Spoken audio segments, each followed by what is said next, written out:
Congressman and Chairman Emeritus of the House Foreign Affairs and House Homeland Security Committees, Mike McCaul, joins me. Good evening, sir. And I wanted you here tonight because, as Chairman of the committee, you held a number of hearings in the last 3.5 years about this killing.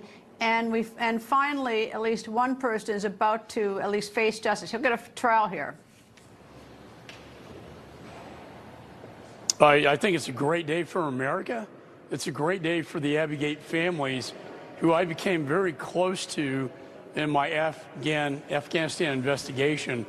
The debacle, the evacuation that led to the killing of 13 servicemen and women and 140 some odd Afghan people.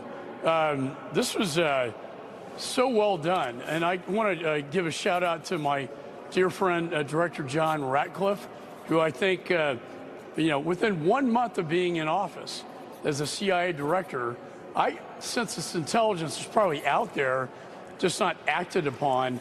And within 1 month of this president being in office, this terrorist, the mastermind behind the Abbey bombing, is now behind bars, not too far from where I stand in Eastern District of Virginia, which I think is a good venue as well, and he will stand trial.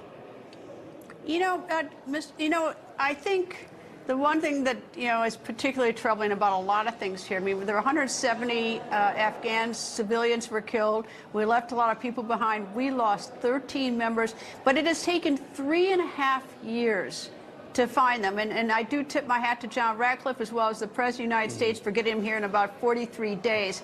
But, it was the victims' families complained that President Biden didn't meet with them. And President Trump had developed a relationship with the victims' families even before, before he assumed office on January 20th. He had long, I think, met with them. Right. That was the biggest complaint I heard from the families, was that President Biden never apologized to them, didn't have the decency to meet with them. And when he was at Dover Air Base, he was looking at his watch, pointing to his watch. They were very offended by that. Steve Nakui, the father of one of the killed servicemen, remember he yelled at the State of the Union last year. He actually talked to me about it. He wanted his son to be remembered, and he wanted President Biden to know that what he did was immoral and that his son is dead as a result.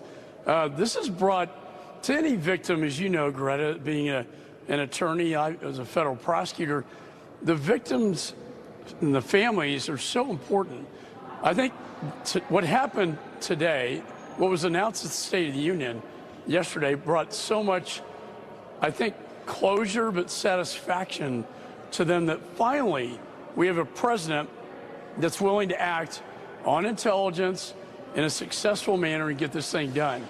My question is, how long were they sitting on this intelligence? I find it ironic that within 1 month, this administration is bringing, his name is Jafar, to justice, and I hope he gets the death penalty. It reminds me a little bit of back in 2012 when President Obama made the announcement that finally we got Osama bin Laden.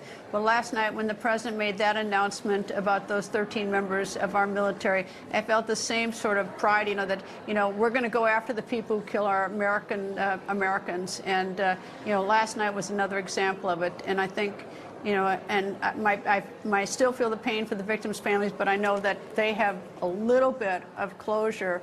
And I just wish it hadn't taken 3.5 years, and I wish President Biden had worked harder. Maybe there was something I don't know, but I wish we didn't have to wait 3.5 years. Chairman Emeritus of House Foreign Relations, Mike McCaul, thank you, sir.